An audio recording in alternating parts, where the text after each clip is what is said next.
जय भीम, जय शिवराय, नमो बुद्धाय, जय संविधान. सर्व माझ्या पुन्हा एकदा जागा हो बहुजन, रात्र वैऱ्याची आहे. ही माझा यूट्यूब चॅनल. याच्यावरून मी माझे जे माझे आज फॅन झाले, जे माझे सर्व समाज माझा व्हिडिओ बघतोय, त्यांना मी पुन्हा एकदा खूप खूप मंगलमय शुभेच्छा देते. तर माझा व्हिडिओ आजचा असा होता की वामनदादा त्यांनी सुद्धा बाबासाहेबांच्या जीवनावरती गाण्यातून तर त्यांनी प्रबोधन केलं, लोकांपर्यंत पोचले.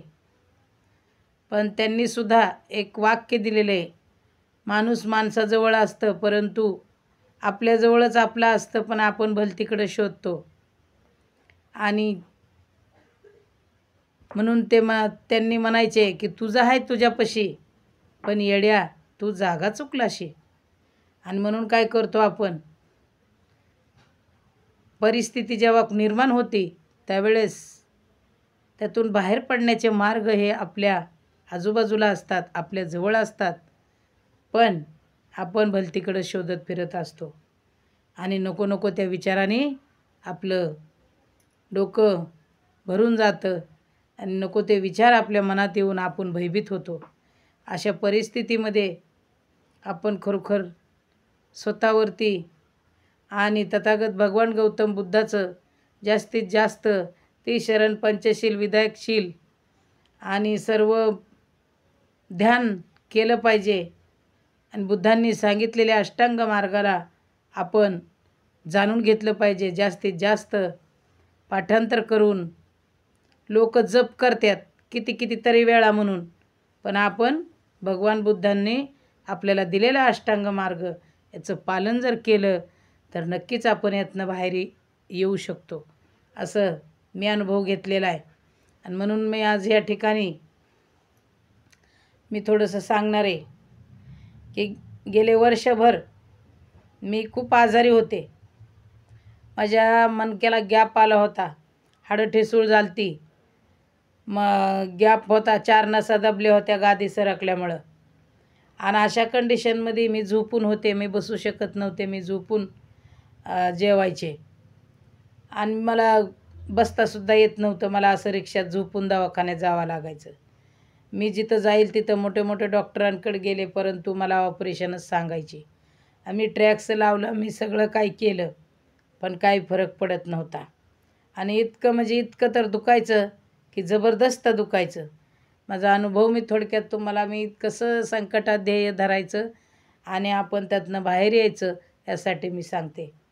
आणि मग अशा परिस्थितीमध्ये भरपूर माझं दुखायचं की मी झोपून जेवत होते. 4 महिने असं झोपून भाकर खाल्ली.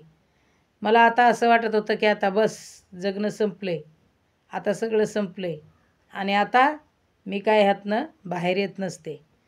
पण मित्रांनो, मला एक सांगायचं आहे तुम्हाला की आपल्यानं न कळत कधीतरी आपल्याला मार लागलेला असतो. कुठं ॲक्सिडेंट झाला, कुठं पडलं, कुठं काय झालं, आपल्या हाडांना तो मार लागलेला असतो.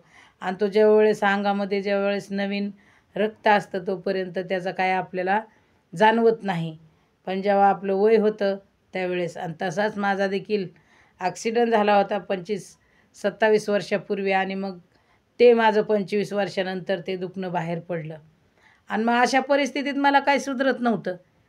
तर मग मला लोक म्हणायचे, तुला करणी केली असेल, तुझं बघवत नाही कुणाला, तुला असं त्याच्यामुळं तू एवढं समाजामध्ये चलतीस, सगळी तुला तुझी हे करतात की तुझं चांगुलपण, तुझा स्वभाव, तू सगळ्यांना मदत करतीस, सगळ्यांना सहकार्य करतीस आणि तुला करणी केली असेल कोणीतरी तुझ्या वाईटावर असणाऱ्यांनी.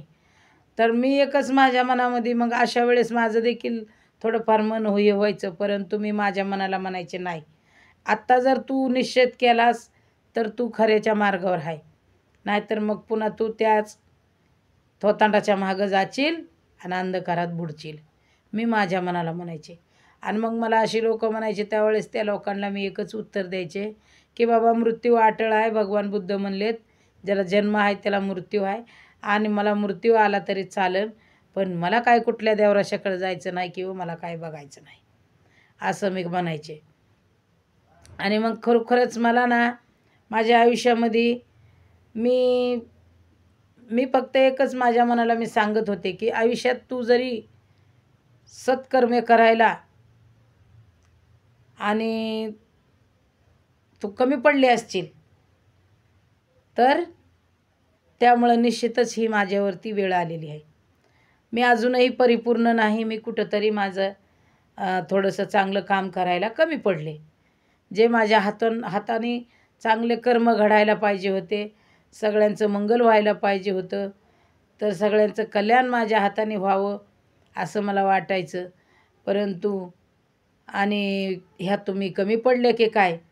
आणि मी पुण्यकर्म करायला कमी पडले, मी कुणाला दान करण्यात कमी पडले असेल, मी कुणाला अन्नदान करण्यात कमी पडले असेल, मी कुठंतरी कमी पडले म्हणून मला हे माझ्यावरती आले मी असं म्हणायचे.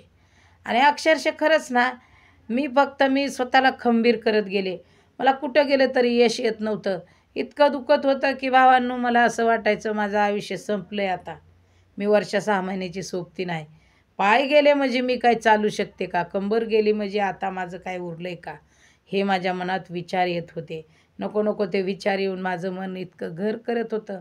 आणि अक्षरशः अशा परिस्थितीमध्ये नको ते आठवतं आणि मन आपलं भरकटायला लागतं. पण मी एकच फक्त मी भगवंताला म्हणलं, भगवंत मृत्यू अटळ आहे. भगवंत म्हणले, जब तुम आजचा काम करते हो एका व्हिडिओमध्ये तर मृत्यू से क्यों डरते हो. आणि मग मला तेच माझं आठवायचं आणि मला हिंमत यायची. मी म्हणलं नाही, माझा अजूनही माझ्या कुठंतरी अकुशल कर्मामुळं माझ्या जीवनामध्ये ह्या आपत्ती असतील असं म्हणून मी स्वतःला सावरायचे. आणि मग मी शेवट म्हणलं नाही, एकतर बाहेर येईल नाहीतर मी मृत्यू होईल. ऑपरेशन केलं. माझं मणक्याचं ऑपरेशन झालं आहे भावांनो, बहिणींनो मला सांगायचं आहे की बांधवांनो माझं मणक्याचं ऑपरेशन झालं आहे. मी 4 लाख रुपये दवाखान्यात घातले आणि मी स्वतः सफाई खात्यात काम करते. आज बी मी वाकून कचरा भरते. 1.5 महिन्यात मी घर सोडलं, बिछाना सोडला आणि मी रोडवरती झाडू मारायला लागले. एवढं कष्टाचं काम मी करते. मला आज त्याचं समाधान आहे. मी कुठंतरी माझ्या हाताने कुशल कर्म घडल्यात. मला कोण काय सांगायचं आणि मी तेच करत राहिले असते तर मी भरकटत गेले असते आणि मी धम्माला लांब ठेवलं असतं. नको नको त्या गोष्टीमध्ये पडले असते. पुन्हा मी मागच्या ह्याच्यात गेले असते. माझा व्हिडिओ जर आवडला तर जास्तीत जास्त शेअर करा. हे माझा अनुभव माझ्यावर झालेले म्हणून तुम्हीही मी ज्या अनुभवातून गेले, ज्या संकटातून गेले, तुम्हीसुद्धा संकटात धीर सोडू नका. जेव्हा जेव्हा अशा आपत्ती येतात त्यावेळेस मन शांत ठेवा, डोकं शांत ठेवा, शांत मनाने विचार करा, चांगला डॉक्टर बघा. त्यासाठी आपली बचत करणं खूप गरजेचं आहे. मी आज माझे 2 शब्द सांगते.